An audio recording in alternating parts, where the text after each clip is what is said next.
In the quiet, picturesque town of Oakhaven, a place increasingly known for its trendy cafes and minimalist bistros, 58-year-old Florence Hayes was about to stir up more than just her grandmother's famous beef bourguignon.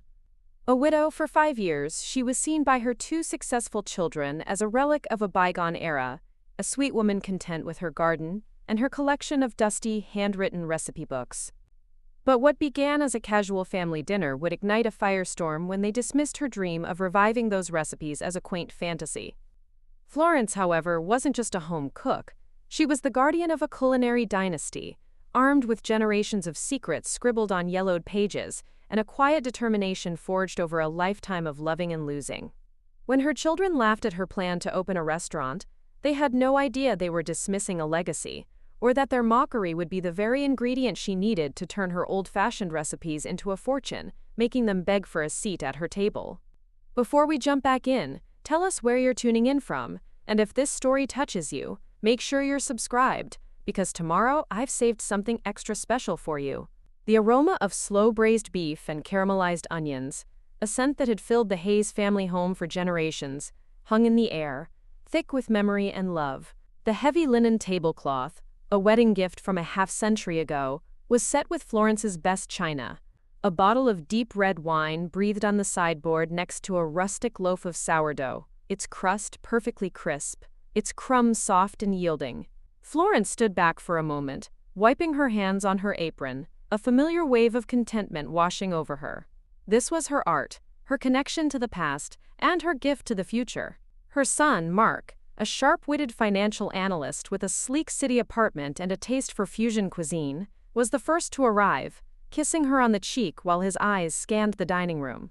"Smells rich, Mom," he said, the word hanging in the air with a double meaning she chose to ignore. Her daughter, Chloe, arrived minutes later, a whirlwind of fashionable scarves and vibrant energy. Chloe had built a formidable online presence as a food blogger and influencer, under the handle Chloe's Clean Cravings.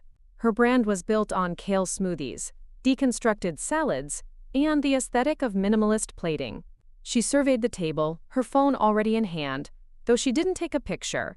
This kind of food didn't fit her feed. "Hi, darling," Florence said, embracing her daughter. "I made your great-grandmother's stew." Chloe managed a smile. "Oh, wow, old school." Dinner began pleasantly enough, with talk of Mark's latest market predictions and Chloe's upcoming brand collaboration with a company that made activated charcoal lemonade. But as Florence watched them push the rich, tender meat around their plates, taking small, polite bites, she felt a familiar pang of disappointment. They appreciated the effort, but they didn't understand the soul. Finally, after clearing the plates for the dessert, a classic apple tart tatin she'd spent the afternoon perfecting, she decided to broach the subject that had been simmering in her heart for months. She took a deep breath, her hands clasped in her lap. "I've been thinking a lot about the future," she began, her voice steady.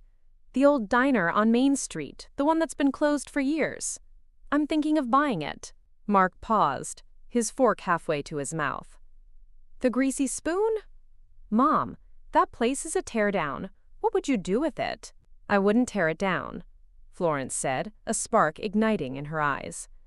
"I would restore it, and I would open a restaurant." The silence that followed was heavy and suffocating. Chloe let out a short, sharp laugh, trying to disguise it as a cough. "A restaurant? Mom, what are you talking about? You're 58. You should be thinking about taking cruises, not taking on the most brutal business in the world." "It's not a brutal business when you have a passion for it," Florence countered, her voice gaining strength. "And I do. This food, our family's food, deserves to be shared. People are forgetting what real cooking tastes like. Everything is foam and dust and microgreens. People are hungry for something real. Mom." "With all due respect," Mark said, setting his fork down with an air of finality, "no one is hungry for this. It's lovely for a Sunday dinner. It's nostalgic. But the culinary world has moved on. It's heavy. It's old-fashioned." "Old-fashioned?" The words stung more than he could know. This was the food that had nourished their family through wars and recessions. that had celebrated births and soothed the grief of funerals. It wasn't old-fashioned, it was timeless. Chloe, ever the brand strategist, chimed in, her tone gentle but patronizing. "He's right, Mom. The market just isn't there. People want clean, they want light, they want Instagrammable. A picture of a brown stew isn't going to get any traction. You need to think about aesthetics, about the modern palette. Starting a restaurant at your age is, well, it's a lovely thought, but it's a fantasy. A fantasy." The word echoed in the dining room, stripping the warmth from the air. Her dream, the culmination of her life's passion, reduced to a childish whim. Her children, the two people she had poured her entire being into, saw her not as a woman with a vision, but as an elderly hobbyist who didn't understand the modern world. She had raised them to be ambitious, to chase their dreams, to believe in their own capabilities. It was a bitter irony that they could not grant her the same grace. The tarte tatin sat on the counter, its caramelized sugar glistening under the warm kitchen lights, a sweet, forgotten monument to a dinner that had turned irrevocably sour. The chasm between them had been opened, not by anger, but by the casual, confident dismissal of a dream they couldn't be bothered to understand. The days following the disastrous dinner were a blur of quiet sorrow for Florence. The scent of her cooking, usually a comfort, now seemed to mock her from the corners of her empty house. Her children's words, old-fashioned and fantasy, played on a loop in her mind. They saw her as a relic, a keeper of a past they had no interest in. They loved her, she knew, but they had placed her in a neat little box labeled Mother, a box that didn't allow for ambition or innovation. For a few days, she allowed their doubt to seep into her bones. Maybe they were right. Maybe the world had moved on, and she was just a foolish old woman clinging to the ghosts of flavors no one remembered. She found herself looking at travel brochures, trying to picture herself on a cruise ship deck, just as Chloe had suggested.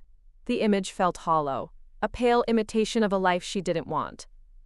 The turning point came on a rainy Thursday afternoon. Driven by a need to connect with something real, something that couldn't be dismissed by a market trend, she climbed the creaky stairs to the attic. The air upstairs was cool and smelled of cedar and thyme. In the far corner, beneath a dust sheet, sat a large, leather-bound trunk. It wasn't just old furniture, it was an archive. Her husband, Robert, had always called it the family vault. With a deep breath, she lifted the heavy lid. Inside, nestled in tissue paper yellowed with age, were the books. Not just her mother's recipe books, but her grandmother's and her great-grandmother's, dating back to the late 1800s. The oldest was a slender volume bound in faded green leather, its pages filled with the elegant looping script of a woman she'd only known through stories. Here were the foundational recipes. The perfect way to render lard, the secret to a flaky pastry that relied on ice-cold butter and a swift, confident hand, the precise timing for a pot roast that would fall apart with a gentle nudge from a fork. These weren't just instructions, they were narratives of resilience. A note scribbled in the margin of a simple potato soup recipe read, "Made this the winter of '32. Kept the children warm." Another, next to a surprisingly complex recipe for spiced preserves, noted, "Traded a jar for sugar rations during the war." She spent hours on the floor of the attic, carefully turning the fragile pages. She saw the evolution of her family's palate, the introduction of new spices as trade routes opened, the adaptation of recipes during times of scarcity. This was a living history, a testament to generations of women who had created magic from the earth. This wasn't old-fashioned. It was a masterclass in culinary fundamentals. Her children, with their food delivery apps and their ghost kitchens, had no concept of this kind of knowledge. They saw food as a commodity, a trend. They didn't see it as a legacy. As she delved deeper, she found a small, locked cash box tucked beneath a stack of linens. She recognized it as her mother's. The key, as always, was taped to the bottom. Inside, she found not cash, but a collection of old bank passbooks and stock certificates, bundled with a letter addressed to her in her mother's familiar, neat handwriting. "For my Florence," the letter began. in case you ever decide to do something brave. Her mother, a quiet and practical woman, had apparently harbored a secret belief in her daughter's unfulfilled potential. Florence's hands trembled as she examined the documents. Her mother and father had been frugal people, quietly investing, saving, and building a nest egg she never knew existed. Combined with her own savings and Robert's life insurance, the amount was staggering. It was more than enough to buy the diner, to renovate it, to run it for a year without taking a salary. It was security. It was freedom. It was a resounding vote of confidence from the generations that came before her. Clutching the letter to her chest, Florence felt a profound shift within her. The hurt from her children's dismissal didn't disappear, but it was dwarfed by a powerful sense of purpose. This wasn't just her dream anymore. It was a duty to her great-grandmother who had perfected that pastry, to her grandmother who had survived the Depression on potato soup, to her mother who had secretly saved and believed in her. They hadn't been chasing trends. They had been perfecting a craft, creating a legacy of flavor and love that deserved to be honored, not relegated to a dusty attic. She was not a foolish old woman. She was the inheritor of a culinary kingdom, and she had just been handed the keys. The fantasy her children spoke of was about to become a very real and very delicious enterprise. With her resolve hardened and her finances secured, Florence's first move was one of quiet rebellion. She drained a significant portion of her savings and, through a lawyer, made a cash offer on the old diner on Main Street. The property had been a blight for years, and the owners, a faceless corporation in another state, accepted her offer without hesitation. The keys to her future were in her hand within a week. The building was a wreck, its windows boarded up, and its interior coated in a thick layer of grime, but Florence saw past the decay. She saw the solid bones of the structure, the long, welcoming counter, the potential for a warm, inviting space that would feel like coming home. But she knew she couldn't do it alone. She needed a partner, someone who understood the brutal realities of the modern restaurant world but who still had a soul, someone who could translate her timeless recipes for a new generation without compromising their integrity. Her search led her to an unlikely place, a scathing review in a high-profile food magazine. The article was a takedown of a celebrated young chef named Leo Martinez. Leo had been the rising star of Aperture, one of the city's most exclusive and avant-garde restaurants. He was known for his technical brilliance and his devotion to classic techniques. The critic, however, had lambasted him for being stubbornly traditional and out of step with contemporary dining. The review ended with the news that Leo had been unceremoniously fired for refusing to replace his classic French mother sauces with, quote, lighter, more marketable foams and gels. The critic had intended to bury Leo's career. Instead, he had handed Florence a roadmap. She found Leo working at a small, unassuming bistro on the outskirts of town, a place known for good food but no ambition. He was running the kitchen, and when Florence arrived for a late lunch, she saw him through the pass-through window, his movements precise and economical, his focus absolute. He was young, no older than 30, with intense, dark eyes, and the weary posture of a man who had been betrayed by the very industry he loved. Florence ordered the coq au vin. It was, without exaggeration, the best she had ever tasted besides her own. The sauce was a perfect, glossy mahogany, the chicken was impossibly tender, and the flavors were deep and complex. It was a dish made with respect, patience, and a profound understanding of technique. It was a dish made by someone who understood. Preparing and narrating this story took us a lot of time, so if you are enjoying it, subscribe to our channel, it means a lot to us. Now back to the story. After her meal, she asked to speak with the chef. Leo emerged from the kitchen, wiping his hands on his apron, his expression guarded. He clearly expected a complaint. The coq au vin, Florence began, was magnificent. You didn't take any shortcuts. Leo's eyebrows shot up in surprise. Thank you. Most people these days think it's just chicken and wine. Most people don't know what they're missing, Florence said. She slid a manila folder across the table. My name is Florence Hayes. I read about what happened at Aperture. I believe you were fired for being right. Leo's professional mask slipped, revealing a flicker of genuine curiosity. He opened the folder, Inside were photographs she had taken of her ancestors' recipe books, the elegant script, and faded ink, a testament to their authenticity. There was also a copy of the deed for the diner and a summary of her business plan. He read for several minutes, his expression shifting from skepticism to cautious interest. This is incredible," he murmured, tracing the script in one of the photos with his finger. "This is real cooking. Where did you get these?" "It's my family's legacy," Florence said simply. "A legacy my own children think is an old-fashioned fantasy. I bought the old diner on Main Street. I have the capital to restore it and to run it properly. I want to create a place that honors this kind of food. But I need a chef who has the skill to execute it and the integrity to protect it." She leaned forward, her gaze unwavering. "I'm not looking for an employee, Mr. Martinez. I'm looking for a partner. I want to offer you a 20% equity stake in the business. No compromises, no foams, no gels. Just honest, beautiful, timeless food." Leo stared at her, speechless. He had been working 16-hour days at the bistro. For a modest salary, his dreams of culinary greatness shattered. He had been told he was a dinosaur in a world that prized novelty over substance. And now, this elegant, determined woman was offering him not just a job, but a chance at redemption. She was offering him a kingdom.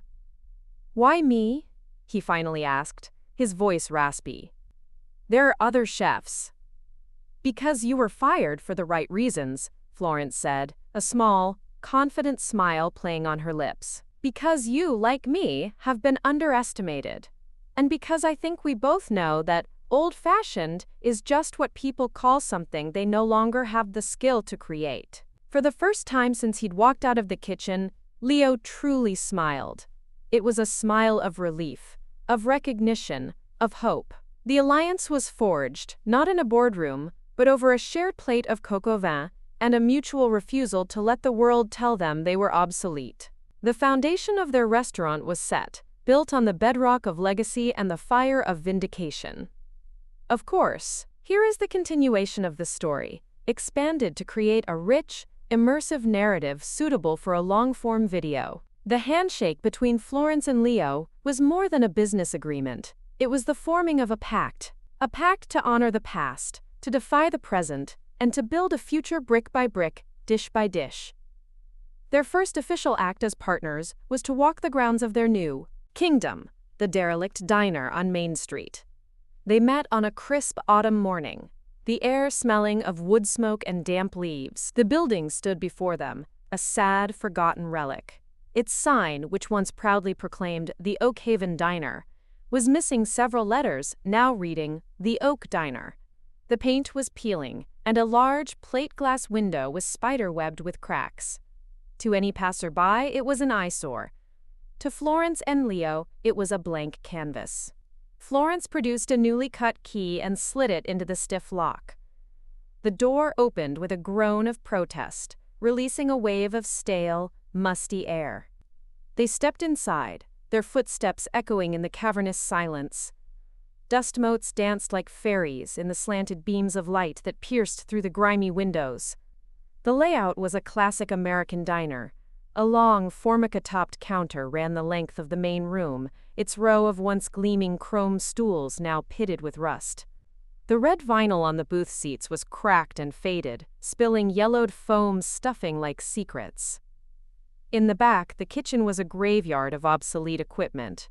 A hulking, grease-caked griddle sat next to a bank of ancient refrigerators that looked more like industrial safes. Leo, however, didn't see the grime or the decay. His eyes, sharp and analytical, were already redesigning the space. He walked behind the counter, his hands tracing the air, mapping out a new world. "The flow is all wrong for a real kitchen," he began, his voice filled with an energy Florence hadn't heard before. "But the footprint is perfect." He paced the length of the kitchen area. "We rip all of this out, all of it.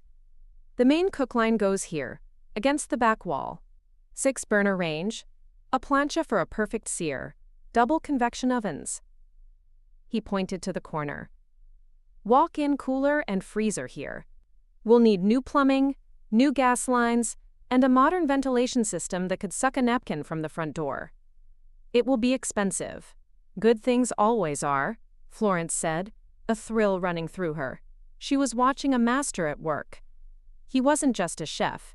He was an architect of efficiency and excellence. While Leo envisioned his culinary engine, Florence focused on the heart of the restaurant, the dining room. She ran her hand over the cracked vinyl of a booth. She didn't see the damage. She saw families sharing a meal. She saw a young couple on a first date, a group of old friends laughing over a bottle of wine. "I don't want to lose the feel of this place," she said, thinking aloud. "I don't want it to be sleek and modern. I want it to feel established. Like it's been here forever, just waiting for us." She walked to the front by the large, cracked window. "This window gets replaced, of course, but I want a big, clear window here. I want the town to be able to look in and see life, see warmth. No curtains. We have nothing to hide." She gestured to the booths. "We'll reupholster these, not in vinyl, but in a deep oxblood leather. The tables will be solid wood, dark oak, without tablecloths. I want them to gain character with every meal, every glass of wine." Leo emerged from the kitchen, a smudge of dust on his cheek. "And the counter? People don't really do counter service at this level." "They will here," Florence insisted. "Some people like to dine alone. They like to watch the theater of the restaurant. We'll make the counter from a single, reclaimed piece of mahogany. The stools will be comfortable, leather-topped. It will be the best seat in the house for someone who truly loves food. A place where they can talk to the bartender, maybe even get a nod from the chef." For the next 4 hours, they walked every square inch of the building, their separate visions slowly weaving together into a single, cohesive dream. Leo would talk about the technical requirements of a state-of-the-art kitchen, and Florence would talk about the emotional resonance of the dining experience. He planned the storage for dry goods. She planned the lighting, insisting on warm, dimmable fixtures that would make everyone look their best. He designed the pass, the heated shelf where finished dishes would wait for servers, for maximum efficiency. She designed the small, welcoming bar near the entrance, envisioning a place where people could have a perfectly made old-fashioned while waiting for their table. They decided on a name that day, standing in the center of the dusty dining room. "I don't want to call it Florence's," she said. "It's not just about me. It should be something that speaks to the food," Leo suggested. "Something about tradition." Florence looked around the room, at the solid, dependable structure, and thought of the warmth she wanted to create. "The hearth," she said, the name feeling instantly right. A hearth is the center of the home. It's where the fire is. It's where people gather for warmth and nourishment. "The hearth," Leo repeated, nodding slowly. "I like it. It sounds strong. It sounds real." As the sun began to set, casting long, golden shadows through the dirty windows, they stood together at the front door, looking back at the space. It was no longer a derelict building. It was the hearth. In their minds, they could already hear the clatter of plates, the murmur of happy conversation, the sizzle of a steak hitting a hot pan. They had taken a shared dream and given it a physical address. The challenge ahead was immense. They would face contractors, inspectors, suppliers, and the inevitable naysayers. But on that first day, in that forgotten diner, Florence and Leo felt an unshakable sense of possibility. They weren't just building a restaurant. They were building a sanctuary for a kind of cooking and a kind of community that they both feared was disappearing from the world.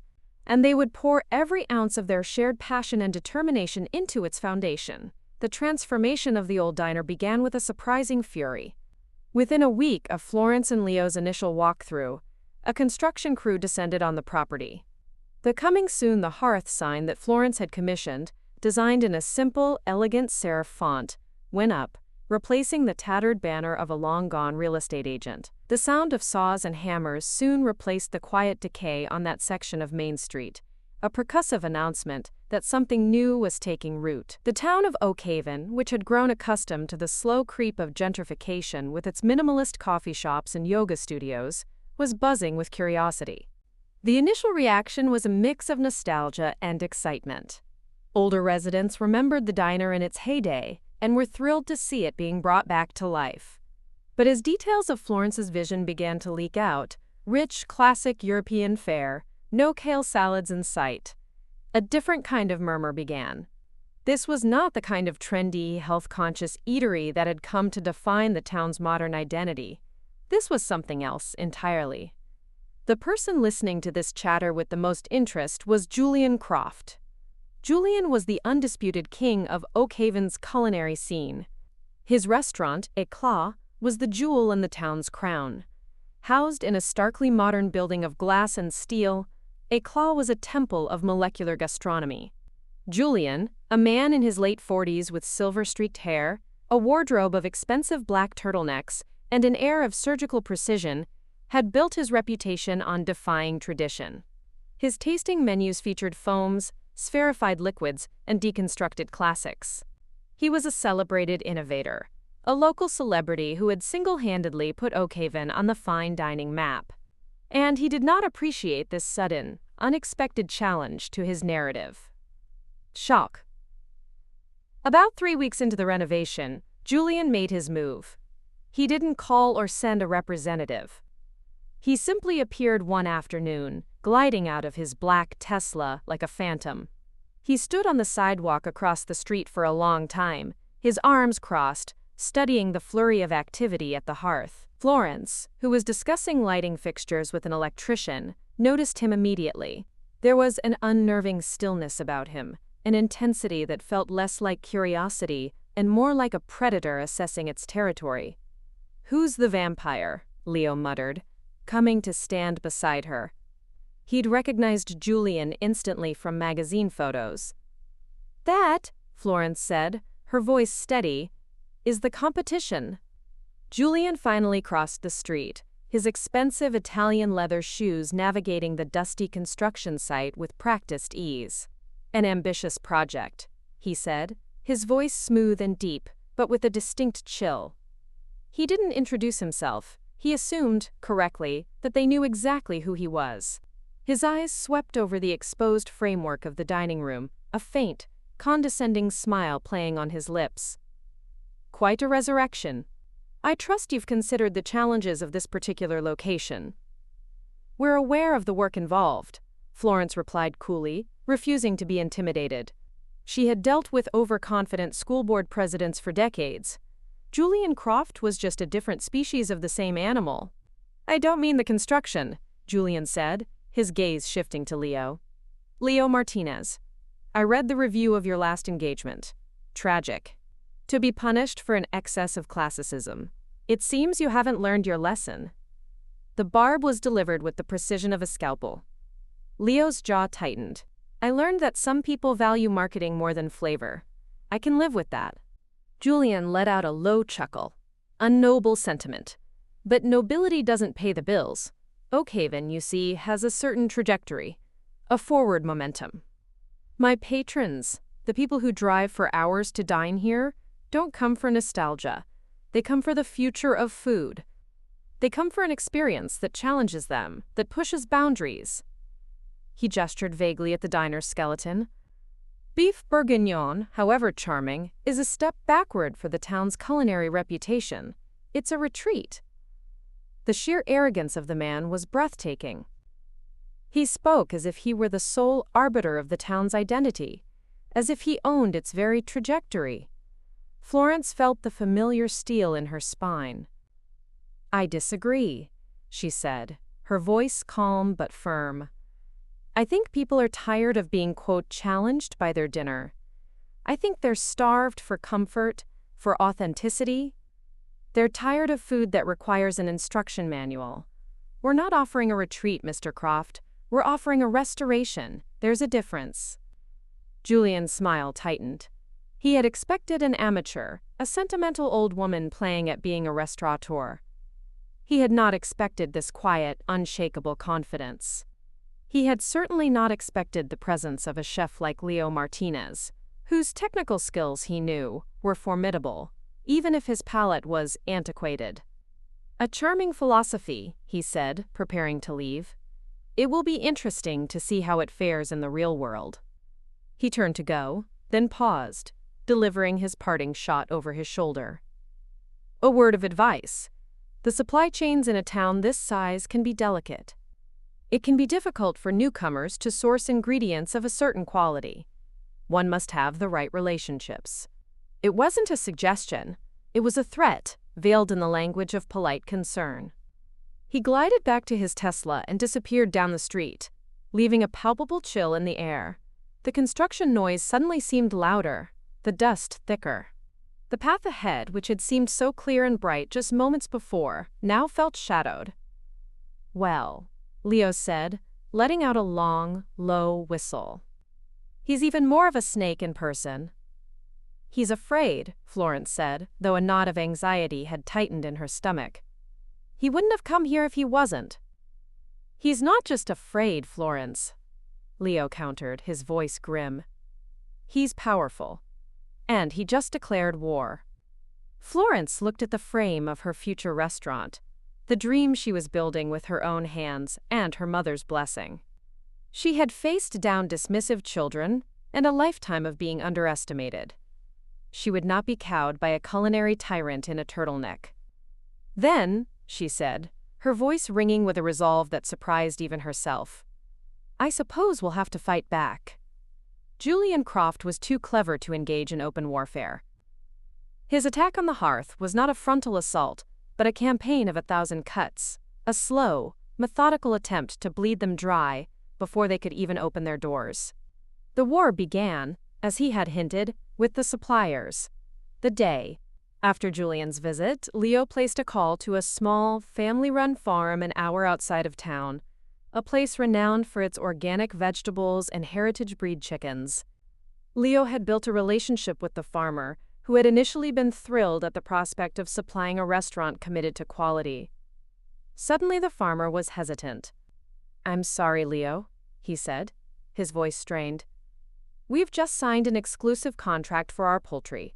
And our produce, we're just not sure we have the capacity for a new account right now." Leo knew it was a lie. He heard the unspoken message loud and clear. Julian Croft had gotten to him. A claw was a high-volume, high-prestige account. The farmer couldn't afford to get on Julian's bad side. The same story repeated itself over the next 2 weeks. A forager who supplied the region's best wild mushrooms was suddenly unavailable. The local butcher, who had been enthusiastic about sourcing specialty cuts for Florence, now claimed his supply chain was, quote, too unpredictable. Every door Leo tried to open was quietly closed, often with an apology that felt both genuine and helpless. Julian was flexing his muscles, demonstrating his chokehold on the region's premium ingredients. "He's boxing us out," Leo said, frustration etched on his face as he slammed the phone down after another rejection. "We can't be the hearth if we're serving commodity-grade food. The entire concept is built on the quality of the ingredients." While Leo battled the supply chain, Florence faced a different kind of guerrilla tactic. The war of whispers. Julian began to subtly poison the well of public opinion. He never mentioned the hearth by name, but his meaning was always clear. In an interview with a regional lifestyle magazine, he lamented the, quote, dangerous trend of culinary nostalgia, warning that, quote, relying on the past is a sign of a culture that has lost its creative nerve. He gave a speech at the Oakhaven Business Association, talking about the importance of a, quote, unified brand for the town, a brand built on forward-thinking, innovative enterprises, a clear insinuation that Florence's project was a step in the wrong direction. The local newspaper, which relied heavily on advertising revenue from Eclat, ran a gushing, full-page profile on Julian, celebrating him as Oakhaven's visionary. The article featured slick photos of his futuristic-looking dishes and praised his role in elevating the town's reputation. The hearth, still a construction site, was not mentioned once. Florence felt as if they were being erased from the town's story before they had even become a part of it. The campaign had its intended effect. The initial buzz of excitement around town began to curdle into skepticism. People Florence had known for years would stop her in the grocery store and ask, "Are you sure you know what you're getting into, dear?" That Julian Croft, he plays for keeps. The contractor began reporting that his subcontractors were being offered more lucrative jobs elsewhere, causing delays. The bank manager called, expressing, quote, minor concerns about their timeline and budget, citing the, quote, current competitive climate. The pressure was mounting from all sides, a slow, suffocating squeeze. One evening, Florence found Leo sitting alone on a stack of drywall in the half-finished dining room, staring into the darkness. The confident, energized chef she had partnered with looked defeated. "Maybe he's right," Leo said quietly, not looking at her. "Maybe the world has moved on. Maybe I'm just a relic, and I'm dragging you down with me." Florence sat down beside him, the cold of the drywall seeping through her coat. "Leo," she said gently, "do you remember what you told me when you first came to work at my house? To test the recipes from the books?" Leo gave a weak smile. "I remember you almost made me cry with your grandmother's cassoulet. You said it was honest," Florence reminded him. "You said it was the kind of food that doesn't have to shout because it has nothing to prove. That's what we're building here." Julian's food shouts. It screams for attention. It's insecure. Ours is confident. It's honest. She stood up and walked to the front window, looking out at the lights of Main Street. "He can't cut off our supply of honesty, Leo. He can't monopolize integrity." Her words hung in the air, a small pocket of warmth in the cold, cavernous space. But she knew that platitudes wouldn't solve their problems. They needed a new strategy. If the established paths were blocked, they would have to forge their own. "Tomorrow," she announced, her voice filled with a renewed sense of purpose. "We're going for a drive. A long one. If the big suppliers have been bought, we'll find the small ones. The stubborn ones. The ones who are too far off the beaten path for a man like Julian Croft to notice. We'll go directly to the source. We'll find the old farmer with the ugly but delicious tomatoes, the woman who makes cheese in her own kitchen, the fisherman who sells his catch off the back of his boat. We'll build our own supply chain. It will be harder, but it will be better. It will be ours." Leo looked up at her, a flicker of his old fire returning to his eyes.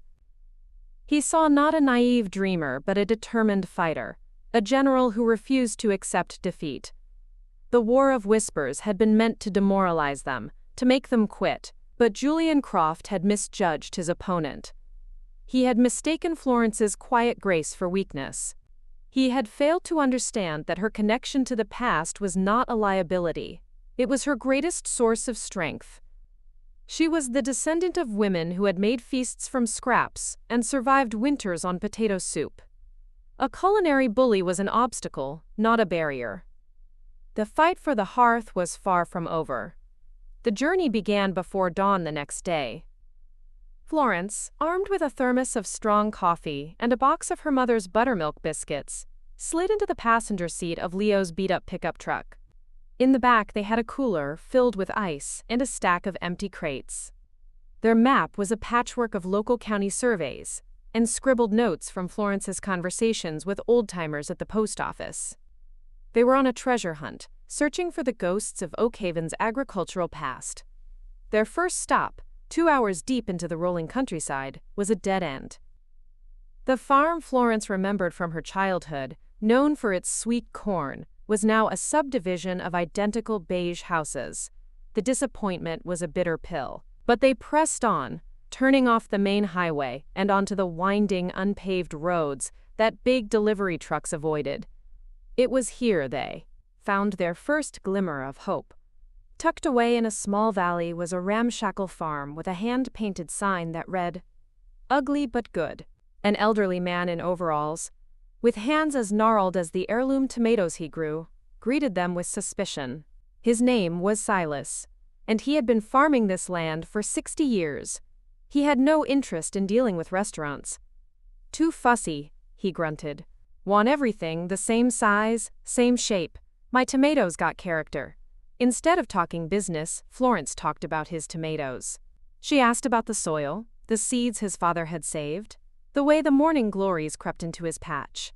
She shared one of her buttermilk biscuits with him. Slowly, Silas's suspicion melted away, replaced by the quiet pride of a master craftsman. He led them to his fields, a chaotic, beautiful jungle of tomato vines, heavy with fruit of every shape and color. Leo took one bite of a lumpy, dark red tomato and his eyes widened. The flavor was explosive, a perfect balance of sweetness and acidity. It was a taste you couldn't find in a supermarket. By the time they left, Silas had agreed to sell them his entire crop, twice a week. He wouldn't deliver, trucks older than I am, but he would have it waiting for them. Their first crate was filled. Their next discovery was a woman named Maria, a Portuguese immigrant who kept a small herd of goats and made cheese in a pristine outbuilding her husband had built for her. Her chèvre was creamy and tangy, unlike anything Leo had ever sourced. She had been rebuffed by Julian's restaurant for not having the quote proper commercial certifications, even though her methods were immaculate. She was wary at first, but when Leo spoke to her in fluent, respectful kitchen Spanish, the closest he could get to Portuguese, her face broke into a wide smile. She saw a fellow artisan who understood her passion. She agreed to be their exclusive cheese supplier. They found a grizzled Vietnam vet who kept beehives and produced a dark, complex wildflower honey. They found a young couple who had quit their tech jobs to raise heritage breed pigs, feeding them on acorns and apples, producing pork with an unbelievably rich flavor. Each stop was a negotiation not of price, but of trust. Florence and Leo weren't just buyers. They were apostles, preaching a gospel of quality and respect. They didn't just want the ingredients. They wanted the stories, the history, the soul that came with them. They spent 3 days on the road, their truck gradually filling with crates of produce, jars of honey, wheels of cheese, and the promise of fresh-caught fish from a fisherman who only sold to those he deemed worthy. They returned to Oakhaven exhausted but exhilarated. Their cooler was a treasure chest of the region's best-kept secrets. The supply chain they had built was unconventional, inefficient, and logistically challenging. It would require Leo or Florence to spend hours on the road each week. But it was also completely, utterly theirs. It was a network built on handshakes and mutual respect, impervious to the threats of a bully like Julian Croft. More than that, it had fundamentally deepened the story of the hearth. Their restaurant would not just serve food, it would be a showcase of a hidden ecosystem of artisans, a celebration of the stubborn, passionate people who refused to compromise. This sourcing journey, born of desperation, had become the defining pillar of their identity. With their supply chain secured and construction back on track, a fragile sense of optimism began to bloom at the hearth. The kitchen was taking shape, a gleaming landscape of stainless steel and copper pots, hanging from a custom-built rack. Florence had finalized the dining room decor, sourcing vintage silverware and commissioning a local potter to create their dishware. They were building not just a restaurant, but a world. The first betrayal was not a grand, dramatic event, but a small, insidious one that struck at the heart of their newfound hope. Their contractor, a man named Bill, who had seemed honest and hardworking, began to cause problems. Deadlines were missed. The quality of the finish work, the detailed carpentry, the tiling in the restrooms, grew sloppy. When Florence confronted him, Bill was evasive, blaming subcontractors and unforeseen complications. The truth, however, came out through a guilt-ridden electrician who had worked in Oakhaven for 30 years and respected Florence. Julian Croft had gotten to Bill. Eclat was planning a minor renovation of its private dining space, and Julian had offered Bill the contract, a highly lucrative cost-plus deal that was too good to refuse. The catch was that Bill had to prioritize it, effectively pulling his best workers from the hearth and leaving Florence with a skeleton crew of his least experienced men. It was a strategic masterstroke. Julian wasn't just delaying them, he was actively siphoning their resources and ensuring their final product would be flawed. The discovery was a body blow. It wasn't just about the money or the delays. It was the violation of trust. Bill had looked Florence in the eye, shaken her hand, and promised her his best work, all while planning to sabotage her. "We have to fire him," Leo said, his voice tight with anger. "Sue him for breach of contract." "And then what?" Florence countered, the weariness evident in her voice. "We'd be tied up in legal battles for months. We'd have to find a new contractor willing to take over a half-finished, compromised job. Julian would win. He wants to bleed us dry, and a lawsuit is the surest way to do that." That evening, Florence sat alone in the silent, half-finished dining room, the weight of the betrayal settling upon her. She looked at the imperfectly laid tiles, the slightly misaligned woodwork. Every flaw felt like a personal failure. For the first time, she truly felt her age, the sheer exhaustion of fighting a battle on so many fronts. She thought of her children's warnings, their dismissive words about her fantasy. Had they been right? Was she in over her head, a naive amateur trying to compete in a professional's world? Doubt, cold and sharp, began to creep back in. She pulled out the small, leather-bound passbook her mother had left her, running her fingers over the faded ink as if to draw strength from it. It was a reminder that this was bigger than her. But tonight, the legacy felt less like a support and more like a burden she was failing to carry. As Florence wrestled with her despair, her son Mark arrived for his weekly, duty-bound visit. He usually kept his visits brief, a strained conversation over coffee, where he would offer unsolicited financial advice and cast a skeptical eye over the construction progress. But tonight he found his mother not as the indefatigable force of will she had become, but as a tired, vulnerable woman sitting alone in the dark. He saw the flawed woodwork, the piles of unused materials, and the profound sadness in her eyes. For the first time, he didn't see a foolish dreamer. He saw his mother, heartbroken. "What's wrong?" he asked, his tone softer than usual. Florence, her defenses down, told him everything. She told him about Julian's visit, the compromised suppliers, and now, the betrayal of their contractor. She spoke not with anger, but with a deep, weary resignation that alarmed Mark more than any outburst would have. He listened, his own assumptions crumbling with every word she spoke.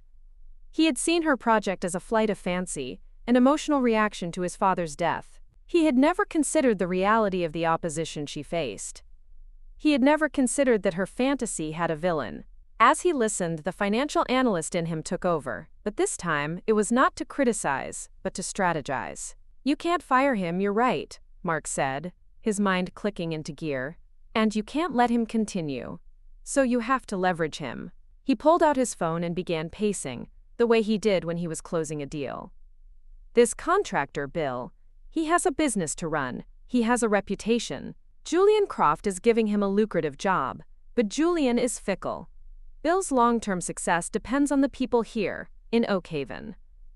For the next hour, Mark laid out a plan. It was precise, ruthless, and brilliant. The next morning, Florence, with Leo at her side, executed it perfectly. They called a meeting with Bill, but this time, they weren't emotional or accusatory. Florence was calm, professional, and armed with Mark's strategy. "Bill," she began, "we know about your contract with Eclat, and we understand. It's a fantastic opportunity for you." Bill began to stammer an apology, but Florence held up a hand. "We're not going to fire you, we're not going to sue you. In fact, we are going to give you a bonus."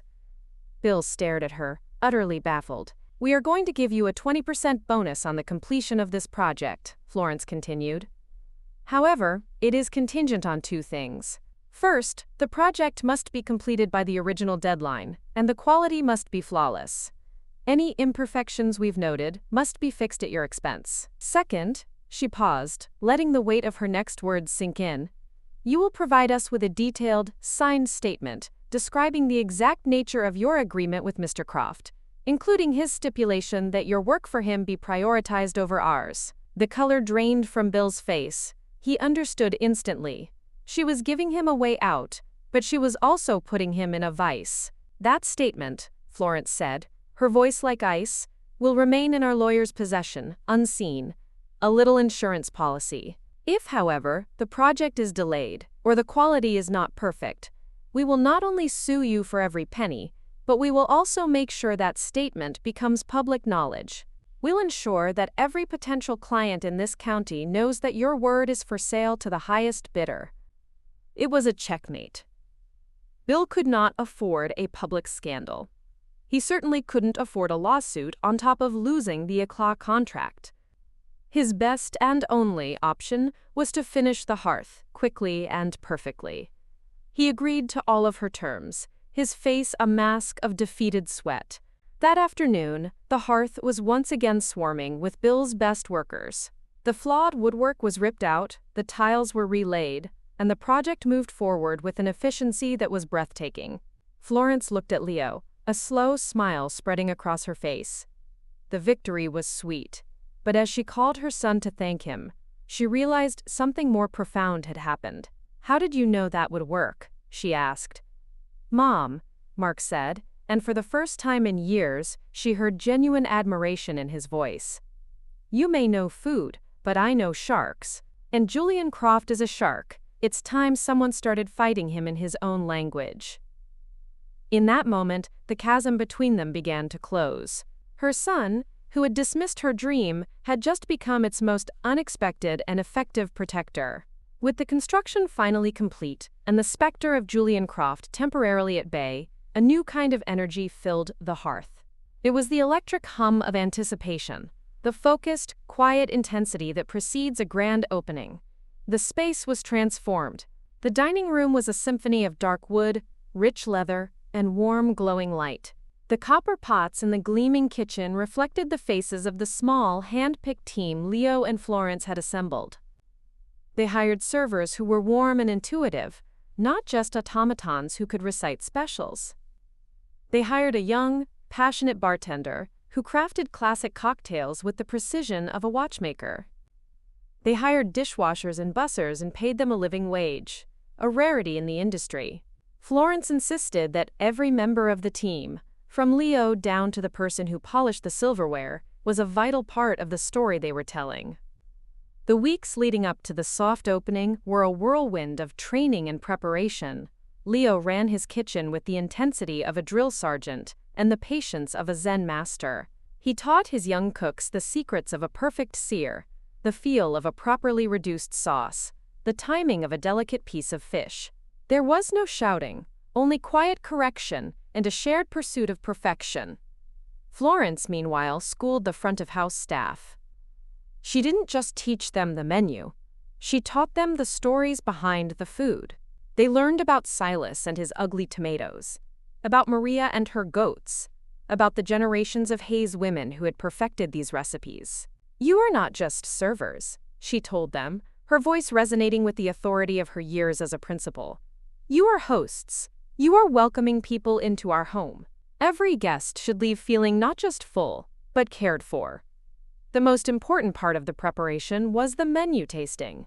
Night after night, Florence and Leo would sit at a corner table while the kitchen sent out dishes. They would taste, debate, and refine. A pinch more salt in the cassoulet. A touch more vinegar in the vinaigrette for the frisée salad. A thinner crust on the onion tart. It was a dialogue between her ancestral knowledge and Jimmy, his technical brilliance. They were creating a menu that was both timeless and perfectly executed. Tabhats? One evening, as they were tasting Leo's version of her great-grandmother's beef bourguignon, Florence's eyes filled with tears. The flavor was a ghost from her childhood, perfectly resurrected. "It's right," she whispered. "It's exactly right." Leo simply nodded, the highest praise he could offer. During this period, Florence's children became more frequent visitors. Mark, energized by his strategic victory, would stop by after work, offering to look over their books and contracts, his skepticism replaced by a grudging, growing respect. Even Chloe, her food blogger daughter, began to appear, drawn by the undeniable buzz. She would watch the kitchen staff with a critical eye, her phone conspicuously absent. She tasted a spoonful of Leo's potato and leek soup one afternoon, and was silenced by its simple, profound deliciousness. It was a flavor she couldn't filter or deconstruct. It was just good. The day before the soft opening, the entire staff gathered in the dining room. The tables were set, the candles were lit, and the space felt sacred, pregnant with possibility.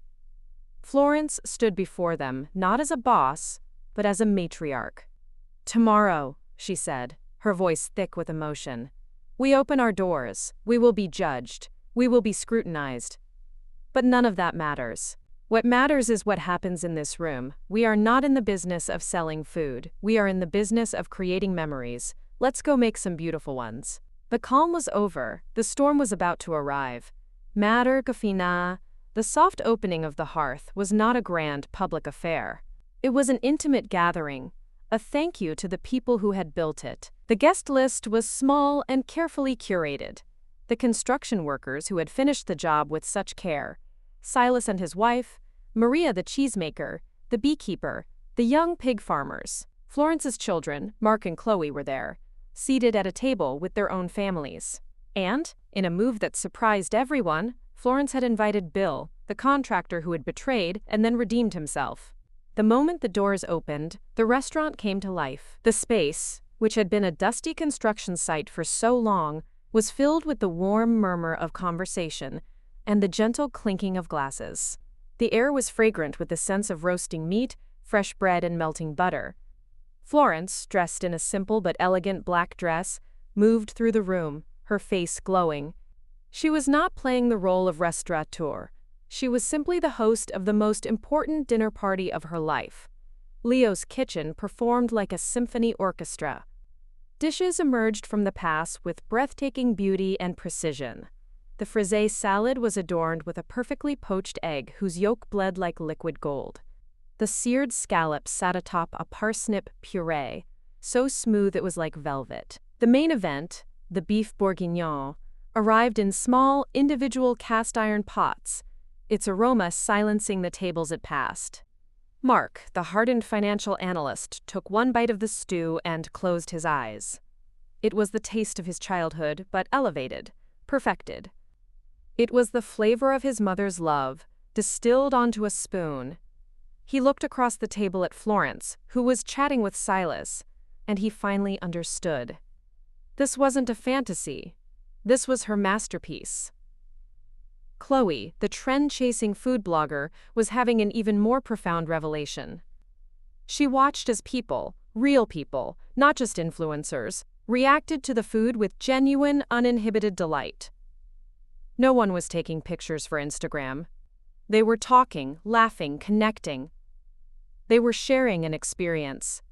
She tasted the cassoulet, a rich, hearty dish of white beans, sausage, and duck confit that would be considered anathema to her clean cravings brand. It was the most satisfying thing she had eaten in years. She looked at her own hands, which had spent years styling smoothie bowls and avocado toast, and felt a sudden, sharp pang of emptiness. Her mother, whom she had pitied for being old-fashioned, was creating something more real and more relevant than anything in her own carefully curated career. The evening was a triumph.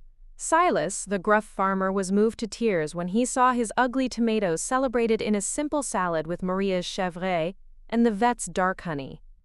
Bill, the contractor, ate his meal in humbled silence, shaking Florence's hand with genuine gratitude as he left.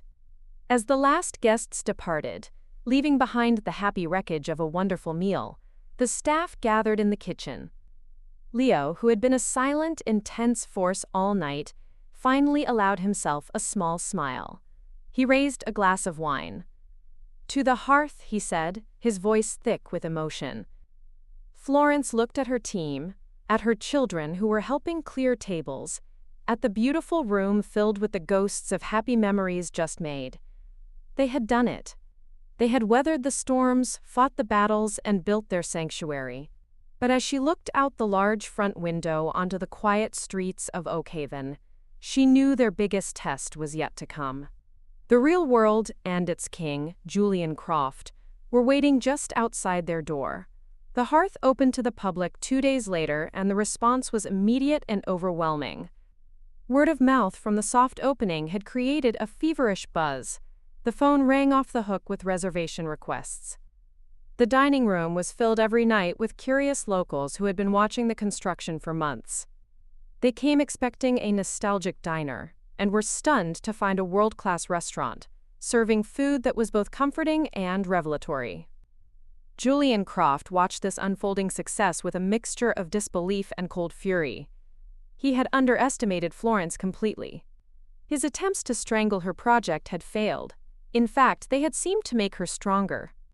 The hearth was the talk of the town, its warmth and authenticity, a stark contrast to the cool, intellectual experience at Eclat. He knew he could not ignore them any longer. He had to extinguish them. Chaka. His weapon of choice was a man named Anton Dubois. Dubois was a legendary food critic for a major national magazine, a man whose pen could make or break a restaurant with a single review. He was notoriously difficult to please, a cynic who had seen and tasted everything, and who seemed to take a particular delight in skewering sentimental or old-fashioned establishments.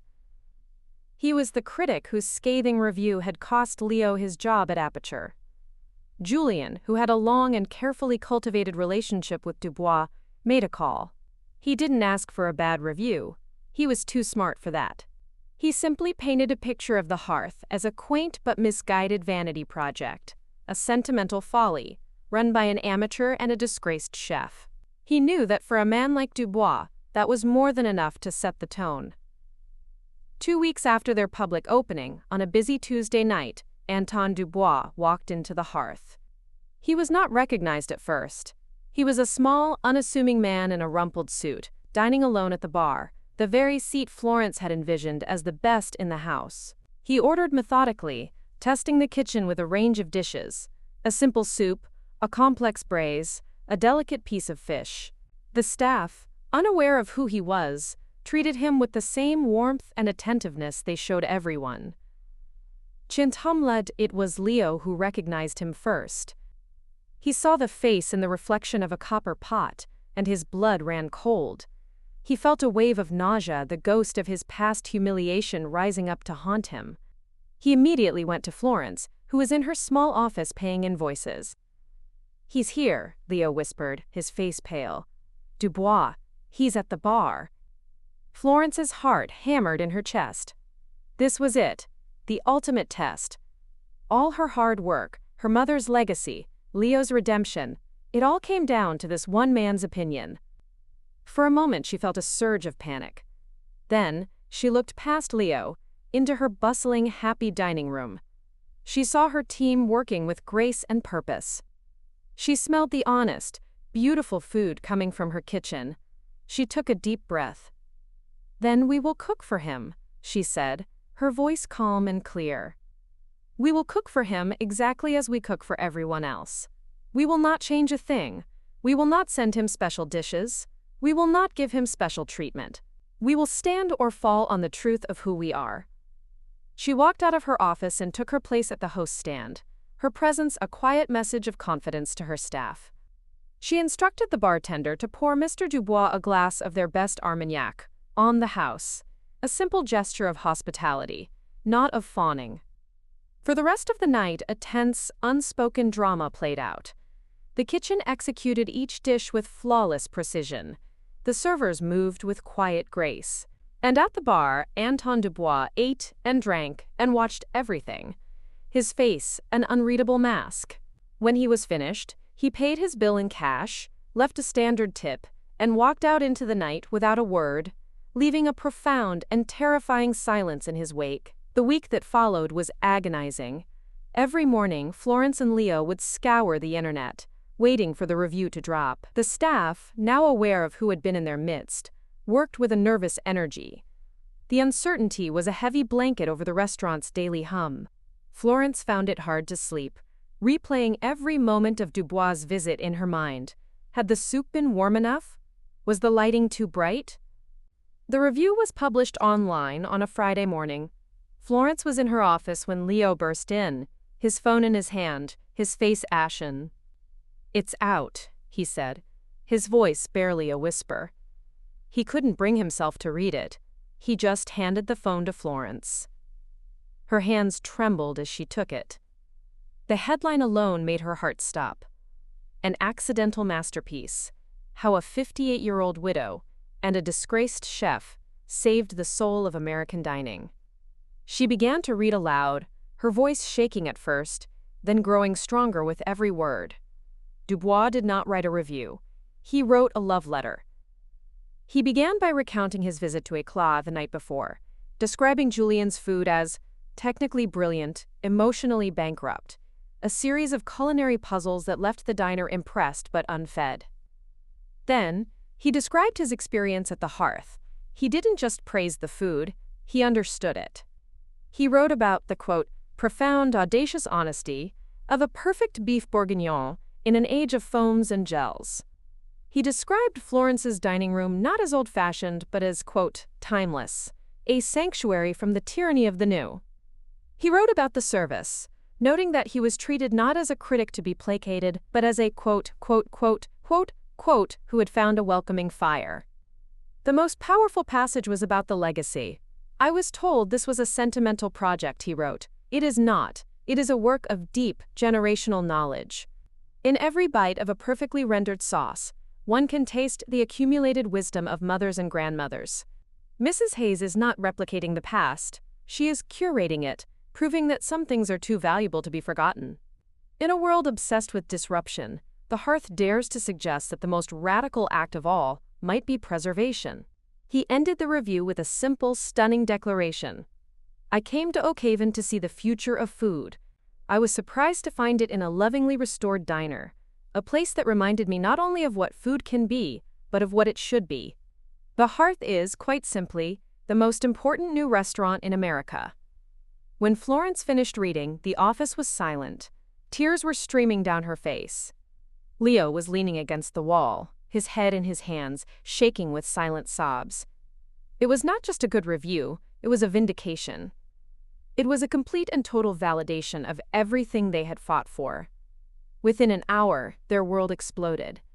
The phone began to ring, and it did not stop. News outlets from across the country were calling. The reservation system crashed. The Hearth was no longer a local success story. It was a national phenomenon. Anton Dubois' review landed on Oakhaven's culinary scene like a meteor. The shockwave radiated outward, and its epicenter was Eclat. Julian Croft read the review in his stark, minimalist office, his face growing paler with every laudatory sentence. It was not just that Dubois had praised the Hearth, it was that he had used his own restaurant as the foil. Technically brilliant, emotionally bankrupt. The words were a dagger in the heart of his carefully constructed ego. The fallout was swift and brutal. The national attention on the Hearth meant that food tourists, who had once made the pilgrimage to Oakhaven solely for Eclat, now had a new destination. And the comparison Dubois had drawn was devastating. Suddenly, Julian's innovative cuisine felt cold. His stark dining room felt alienating, and his high prices felt pretentious. Reservations at Eclat began to be cancelled. For the first time in his career, Julian looked out at his dining room on a Saturday night and saw empty tables. The whispers in town, which he had once so skillfully manipulated, now turned against him. His suppliers, who had been so loyal when he held all the power, now grumbled about his arrogance. The local newspaper, sensing the shift in the wind, ran a front-page story on Florence, hailing her as Oakhaven's authentic heart. The humbling of Julian Croft was a slow, agonizing process. He tried to fight back, launching a new, even more avant-garde menu, but it felt desperate. He was a king in a kingdom that no longer valued his currency. The final blow came when he lost his most prized sous chef, a talented young woman who quit and applied for a job at the Hearth. I want to learn how to cook food that makes people happy, she told him, a simple statement that negated his entire philosophy. One cold evening in late winter, months after the review that had changed everything, Julian Croft did something he would have once thought impossible. He put on a simple coat, not a designer turtleneck, walked down Main Street, and stood outside the Hearth. The restaurant glowed with warmth and life. Through the large front window, he could see Florence moving through the room, a happy, confident queen in her element. He saw the full tables, the laughing patrons, the effortless grace of the staff. He saw everything his own restaurant was not. With a sense of defeat that was both bitter and strangely liberating, he turned and walked away, a king in exile. 1 year after the Hearth's triumphant opening, the restaurant was an institution. It was a place of pilgrimage for food lovers from around the world, but it had never lost its soul. It was still, first and foremost, Oakhaven's living room. On the night of their 1-year anniversary, the restaurant was closed to the public. It was reserved for a family dinner. Florence sat at the head of a long table. surrounded by the people who now constituted her world. Leo was there, his weariness replaced by the quiet confidence of a master who had found his true home. Her staff, her work family, filled the room with laughter. Silas and Maria and the other suppliers were there, honored guests at the table their own work had made possible. And her children were there.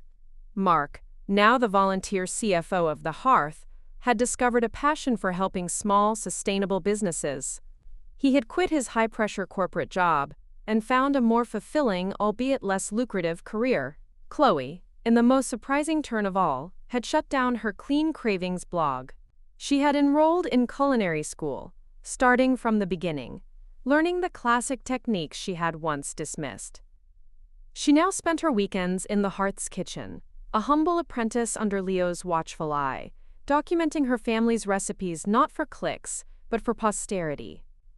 As the meal began, a celebratory feast of all the dishes that had made them famous, Mark stood to raise a glass.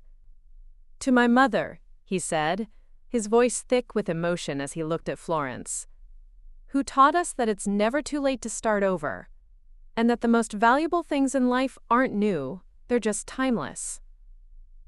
Later that evening, as Florence was standing near the bar, the front door opened.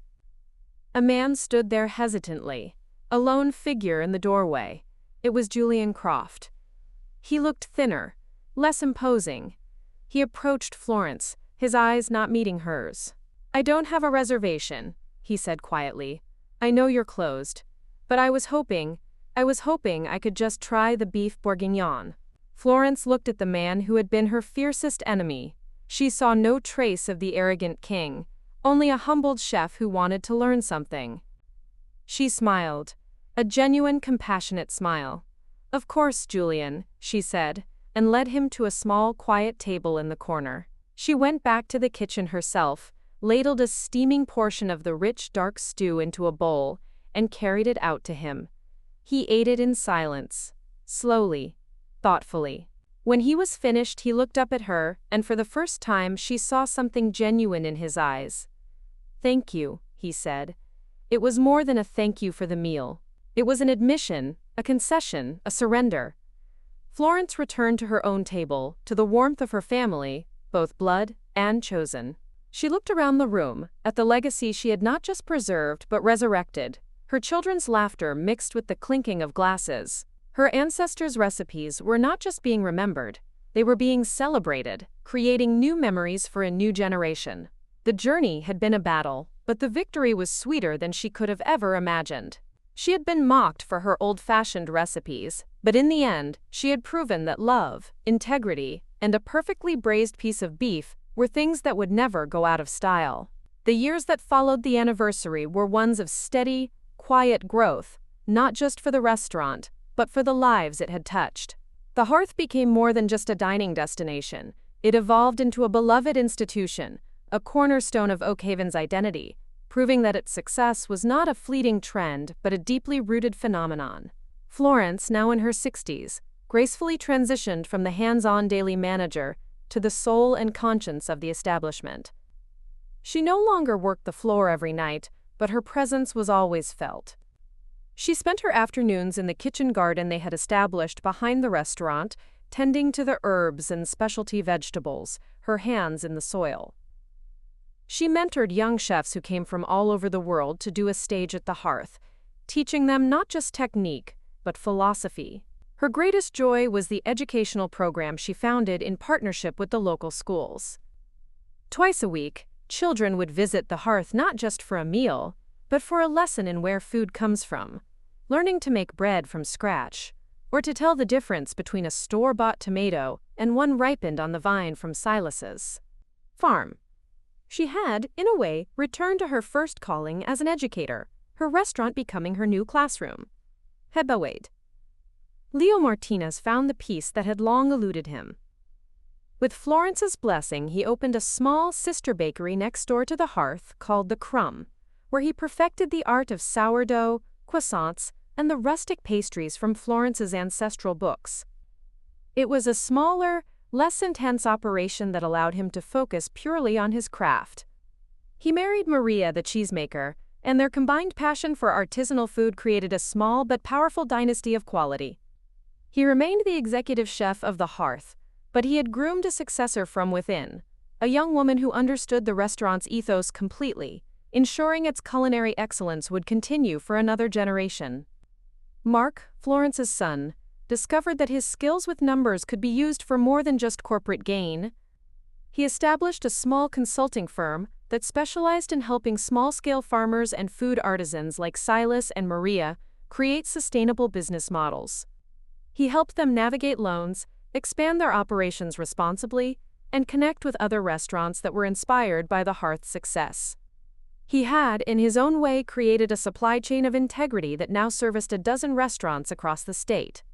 His relationship with his mother was no longer defined by duty, but by a deep and abiding mutual respect. Chloe's journey was perhaps the most transformative. After graduating from culinary school at the top of her class, she did not seek a high-profile chef position.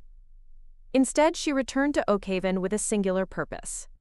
With funding from Florence, she undertook the monumental task of creating a definitive, annotated collection of their family's recipes.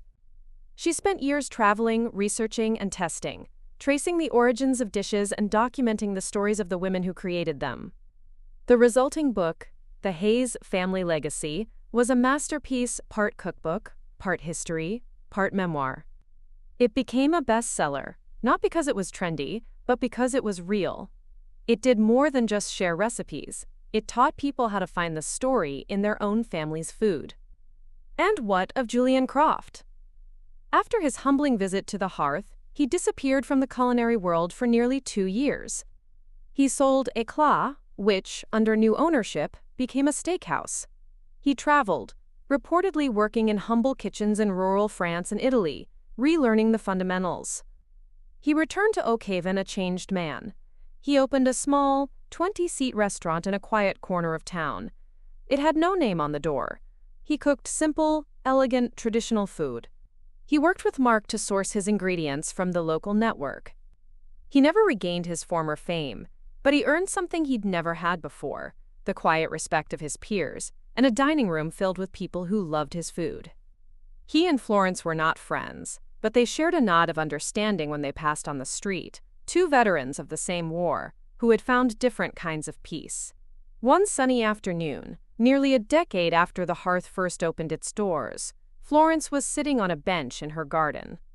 Her grandchildren, now teenagers, were working alongside Chloe in the kitchen, learning to make the perfect pastry crust. Mark was on the phone, walking a Fivek, young farmer through a business plan. Leah was pulling a perfect loaf of bread from the oven at the crumb. The hearth was humming along without her needing to be at the center. She looked at the thriving ecosystem she had created. A network of businesses, families, and futures, all born from a dismissed dream. Her mother's legacy was not just in the old books in the attic. It was in the laughter coming from the kitchen, in the success of the farmers she had championed, in the very soul of the town she had helped to restore. They had mocked her old-fashioned recipes, but she had learned that old-fashioned was just another word for a foundation strong enough to build a future on. And as the sun warmed her face, Florence Hayes, the 58-year-old widow who was supposed to take a cruise, knew she had created something that would nourish people long after she was gone. The circle was complete. The moment that truly defined the next chapter of Florence's family happened not in the glare of the public spotlight, but late one Tuesday night, long after the last customer had departed and the clatter of the kitchen had faded to a gentle hum. The hearth was still, bathed in the soft glow of a few service lights. Chloe had stayed late, as she often did now, helping the kitchen staff with the deep clean. Her once manicured hands, now accustomed to work, were methodically polishing the stainless steel counters. She had traded her fashionable scarves for a simple cook's apron, and the change was more than just cosmetic. The frantic, approval-seeking energy that had once defined her was gone, replaced by a quiet, focused humility. Florence came down from her small office, intending to lock up, and found her daughter alone in the gleaming kitchen, staring at the row of copper pots hanging above the stove. "You don't have to do this, you know," Florence said gently. "The staff can handle the cleanup." Chloe turned, a faint, weary smile on her face. I know, but I like it. It's real. She ran a hand over the cool metal of the prep table. There's no faking this. It's either clean or it's not. After years of chasing engagement and likes, there's something peaceful about that. And comfortable silence settled between them, the kind that had been impossible a year ago. I never really apologized, Chloe said suddenly, her gaze dropping to the floor. Not properly.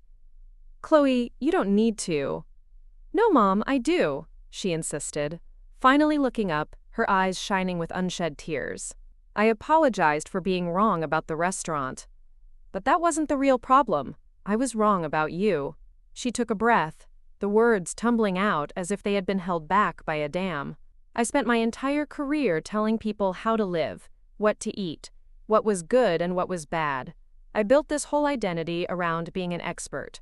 And I looked at you, my own mother, and I didn't see you at all. I saw a sweet, sad widow who needed a hobby. I put you in a box, a retirement box, because your dreams didn't fit the brand I was trying to build for myself. It was arrogant, and it was cruel, and I am so sorry. The confession was raw and painful, and it landed in the quiet kitchen with profound weight. Florence felt the last remnants of her old hurt finally dissolve, replaced by an overwhelming wave of love for the woman her daughter was becoming. She walked over and stood next to Chloe, leaning against a counter. When you and Mark were young, Florence began, her voice soft with memory, and your father was working all those hours, my whole world was this house. My identity was wife and mother, and I loved it, but there were days I would look in the mirror and wonder where Florence went. I think we all put ourselves in boxes sometimes, sweetheart. Or we let others do it for us. The hardest part is finding the courage to climb out. Chloe wiped a tear from her cheek. I was so lost, Mom. I was selling clean cravings and authentic living to thousands of people, and my own life felt completely fake. The night I ate that cassoulet at the soft opening, it was like I tasted something real for the first time in a decade. It wasn't just the food, it was the honesty. It was everything I was pretending to be. Florence led Chloe into the dining room, and they sat at one of the small tables, the dark wood cool beneath their hands. Florence gestured around the empty room. This place, she said, wasn't just about proving you and Mark wrong. It was about proving something to myself. It was about finding out if Florence was still in there, the girl who loved to cook, the woman who had ideas of her own. She was, Chloe whispered. She definitely was. I want to show you something, Florence said. She retrieved one of her great-grandmother's oldest recipe books from her office. She carefully opened it on the table, the pages fragile as a butterfly's wings. She pointed to a recipe for a simple apple cake, the ink faded, the instructions sparse. In the margin there was a faint, almost illegible note. Read this, Florence urged. Chloe leaned closer, deciphering the spidery script. Robert's favorite, she read aloud. He says it tastes like sunshine. September 1892. Chloe's breath caught in her throat. Robert was her great-great-grandfather's name. That woman, your great-grandmother Clara, Florence said. She wasn't just writing down instructions. She was recording her love. She was bottling sunshine for her husband. This book, all the books, they're not about food, Chloe. They're about love. That's the one ingredient you can't fake. It's the one thing that never goes out of style. In that quiet moment, in the empty dining room of the restaurant that had torn them apart and then brought them back together, the torch was truly passed. Chloe looked at the book not as an artifact, but as a living text. She understood that her new path wasn't just about learning to cook. It was about learning to be a custodian of these stories, a keeper of this love. Can you teach me? Chloe asked, her voice filled with a new, quiet sense of purpose. Can you teach me how to make it? The apple cake. Florence smiled, her heart full. I thought you'd never ask, she said.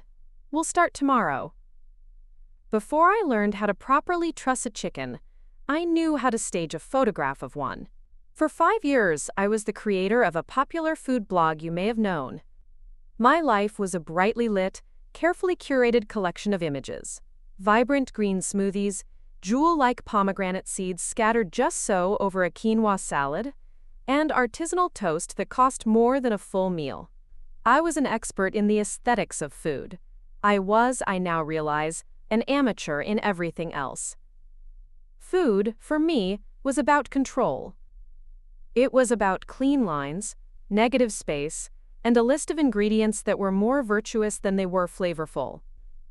My own family's culinary history, a rich, soulful tradition steeped in butter, cream, and slow-simmered love, was something I viewed with a kind of affectionate pity. It was heavy, brown, old-fashioned adjectives I used to dismiss what I simply didn't understand. I am not proud of this. In fact, it is the central shame of my professional life, and the great gift of my personal one. Because to understand how wrong I was is the reason this book now exists. The beginning of my education did not happen in a classroom, but in a lovingly restored diner called The Hearth. On the night it opened, my mother, Florence Hayes, a woman I had advised to take up cruising instead of cooking, served a cassoulet. It wasn't plated with tweezers or garnished with micro-anythings. It was served in a simple crock, steaming and fragrant. I took a bite, and it was as if a light had been switched on in a room I didn't even know was dark. Monde, the flavor was not just of beans and duck and sausage. It was the flavor of patience, of knowledge passed down through hands and hearts. It was the flavor of home, a place I had been running from my entire adult life. In that single perfect bite, the entire flimsy structure of my clean cravings empire crumbled, and I felt nothing but relief. My mother's journey with The Hearth is a story of courage, and it is her story to tell. My journey is one of rediscovery. After that night, I put away my camera and picked up an apron. I started at the bottom in my mother's kitchen, peeling potatoes, washing lettuce, and learning to listen. The most important lessons came not during the heat of service, but in the quiet hours after closing, when my mother would bring out the real textbooks. A collection of leather-bound, handwritten recipe books that are this family's crown jewels. Together, we would sit at a dark wood table, the same table where customers had just dined, and she would translate the spidery script of our ancestors. I met my great-grandmother Clara through her notes in the margin of an apple cake recipe, where she described the taste as bottling sunshine for her husband. I felt the resilience of my grandmother Edith through her resourceful substitutions during wartime rationing. I learned that these women were not just cooks. They were alchemists, turning simple ingredients into joy, comfort, and survival. They were recording their lives. The stains on the pages, a drop of vanilla here, a smear of butter there, are as much a part of the story as the words themselves. This book is the culmination of that journey. It is my attempt to honor them. Inside, you will find their recipes, translated and tested for the modern kitchen, but with their spirit and soul intact. But more than that, you will find their stories. This is not a book about food trends. It contains no advice on how to gain more followers. Its purpose is simpler, and I hope, more profound. It is an invitation to you, the reader, to see your own family's kitchen as a living museum. Perhaps you have a shoebox of your grandmother's recipe cards, a favorite dish your father made, a memory of a holiday meal that you've never tried to replicate. That is your legacy. I urge you to explore it. Ask questions, write down the stories, cook the food, make your own butter stains on the pages. Because what I have learned is that the most old-fashioned recipes are not relics of the past, they are roadmaps. They show us not only how our ancestors lived, but how we too can live more authentic, more connected, and more flavorful lives. This book is dedicated to the Hayes women who came before me, and to my mother, Florence, who had the courage to climb out of the box. I put her in, and in doing so gave me the courage to find my own way home. It is wonderful that the world of The Hearth continues to resonate. Having chronicled its creation, the reconciliation of the Hayes family, and the legacy it established, let's now turn the lens to the other side of the conflict. To fully understand the scope of a victory, it is sometimes necessary to understand the nature of the defeat. The last plate was cleared, the final guest had departed into the cool Oakhaven night, and the door was locked. Julian Croft stood alone in his kitchen. It was a space a quarter of the size of his old command center at Eclat, with no brigade of nervous sous chefs, no gleaming bank of induction burners, no vacuum sealers or immersion circulators. There was just a single magnificent gas range, a block of well-worn butcher block, and his knives. He worked in silence, a ritual he had come to cherish. He methodically cleaned the kitchen until every surface gleamed, not with the cold, sterile shine of a laboratory, but with the warm patina of care. His movements were no longer the sharp, arrogant gestures of a celebrity chef, but the slow, deliberate actions of an artisan. As he sharpened his favorite chef's knife, the rhythmic shing-shing-shing of steel on stone was the only sound. It was in these quiet moments that the ghost of his past would sometimes visit. He no longer thought of Florence Hayes with anger. The fury had burned out long ago, leaving behind the clean, hard ash of understanding. He remembered the day he read Anton Dubois' review. He had shattered a ridiculously expensive piece of avant-garde plateware against a wall. Emotionally bankrupt, the phrase had haunted him for months. He had seen it as an insult, a betrayal by a critic he thought was his ally. Now he understood it as a diagnosis. He had been so obsessed with proving his own genius, with deconstructing and reinventing, that he had forgotten the fundamental purpose of food: to nourish, to comfort, to connect. His cuisine had become a lecture, and people, he now knew, don't want to be lectured at the dinner table. His memory drifted to a secret he'd never told anyone. About a month after The Hearth opened, before the Dubois review had turned it into a landmark, Julian had slipped in one night, wearing a hat and sitting in a dark corner. He had gone there to gather ammunition, to find the flaws, to confirm his own biases. He had ordered the roast chicken. It was a dish he had sneered at, the very symbol of unsophisticated, rustic cooking. The plate had arrived. It was just a perfectly roasted chicken, its skin a shatteringly crisp golden brown. It sat next to simple roasted root vegetables and a spoonful of pan juices that formed a glossy pool on the plate. There were no foams, no soils, no artful smears. It was, in his professional opinion at the time, offensively simple, and then he took a bite. The experience was something he still struggled to articulate. The flavor was clean, profound, and deeply shockingly satisfying.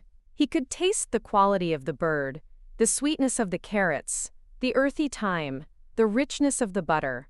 But there was something else, an ingredient he couldn't source or synthesize, a sense of rightness, of care. It was the taste of 1,000 Sunday dinners. It was the flavor of a memory he didn't even know he had.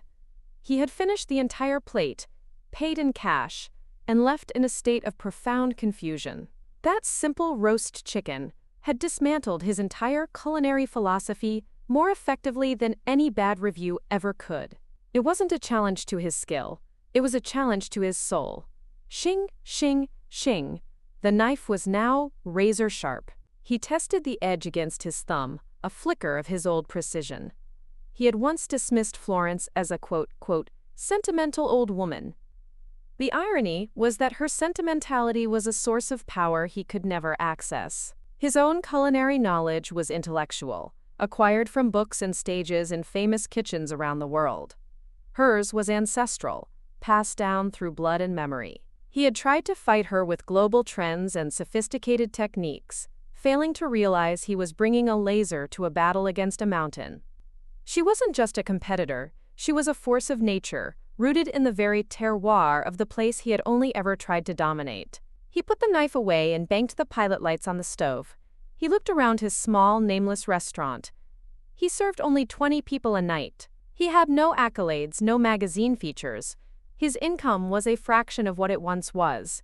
By every measure of his former life, he was a failure. But tonight, he had served a young couple a simple, perfect fish soup. He had watched the woman close her eyes as she tasted it, a small, involuntary smile gracing her lips. He had nourished them, he had made them happy. Hi Yahis. He was no longer Julian Croft, the celebrated visionary. He was just Julian, a cook, and in the quiet humility of his small kitchen, he had finally found something he had lost long ago at Eclat, a reason to pick up his knives in the morning. He was no longer creating puzzles to be admired. He was just making dinner. And for the first time in a very long time, it was enough.